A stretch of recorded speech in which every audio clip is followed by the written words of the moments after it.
vàជំរាបសួរពុកម៉ែបងប្អូនដែលស្រឡាញ់ទៅលើវិស័យកសិកម្មទាំងអស់បាទ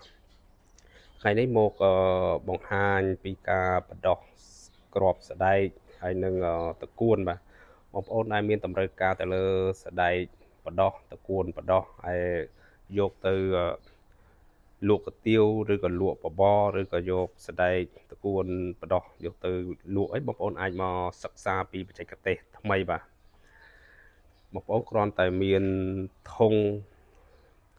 បាទចំណុះ100 លីត្របងប្អូនអាចបដោះសដែកយកទៅប្រើប្រាស់បានហើយបាទដោយមិនបាច់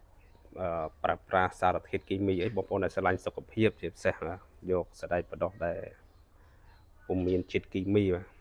បងប្អូនគ្រាន់តែមានធុងខ្មៅចំណុះ100 លីត្រអីបងប្អូនអាចបដោះបានហើយបាទបងប្អូនអាចមើលការបដោះបានអានេះគឺរយៈពេល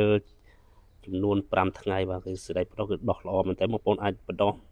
2ជាន់3ជាន់4ជាន់ហើយតាមតម្រូវការរបស់បងប្អូនបាទមួយធុងនេះយើងអាចបដោះបានរហូតដល់4គីឡូបាទរយៈពេល5ទៅ6ថ្ងៃយើងប្រមូលផលបានហើយបងប្អូនมันពិបាកចំណាយពេលវេលាទៅស្រោចទឹកអីទេបាទសារយើងប្រើបច្ចេកទេសគឺប្រពាក់ទៅដោយឧបករណ៍បាទគឺ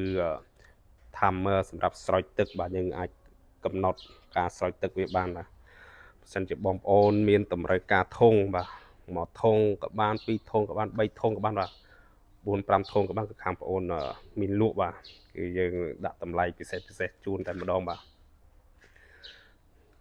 បើសិនជាបងប្អូនតម្រូវការអាចតាក់ទងតាមលេខទូរស័ព្ទឬក៏ឆាតរូបភេកបានបាទសូមអរគុណបាទ